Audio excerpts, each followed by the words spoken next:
UP में अंतिम और 7वें चरण का मतदान 7 मार्च को होगा। यह चरण सपा और भाजपा दोनों के लिए बेहद अहम है। प्रधानमंत्री नरेंद्र मोदी ने भी इस चरण के लिए पूरी ताकत झोंकी और काशी में डेरा जमाए रहे।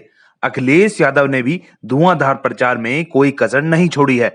वाराणसी, मऊ, गाजीपुर, आजमगढ़, जौनपुर, चंदौली, मिर्जापुर, भदोही, सोनभद्र जिले की 54 सीटों पर वोटिंग होगी।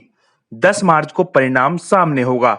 इस चरण में बंगाल की मुख्यमंत्री ममता बनर्जी ने भी सपा के पक्ष में प्रचार किया। वाराणसी से नरेंद्र मोदी सांसद हैं और ऐसे में वहां पर भाजपा का पलड़ा कुछ भारी रह सकता है।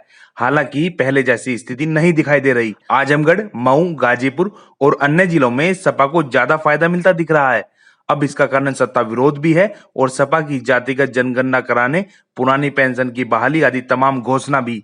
भाजपा हिंदुत्व और कानून व्यवस्था को बेहतर करने का दावा कर जीत की आस में है।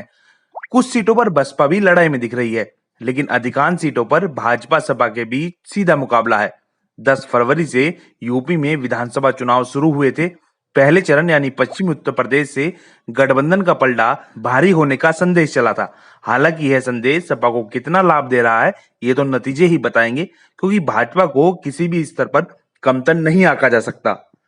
सुभाषपा प्रमुख सपा गठबंधन के उम्मीदवार के तौर पर जहूराबाद सीट से मैदान में हैं।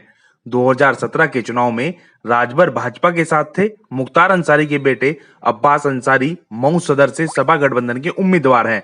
राजनीतिक विश्लेषकों का मानना है कि यूपी के चुनाव में बहुमत की सरकार ही बनेगी, चाहे सपा की बने या भाजपा की। हालांकि सपा का पलड़ा इस बार भारी दिख रहा है, लेकिन साइलेंट वोटरों पर चुनाव का परिणाम काफी हद तक निर्भर करता है। मायावती से अगर उनका कोर वोट छिटका है तो वह किसे मिला, यह भी अहम फैक्टर है। आजमगढ़ की मुबारक सीट पर ओवैसी की पार्टी के उम्मीदवार गुड्डू जमाली भी चुनाव लड़ाई में दिखाई दे रहे हैं।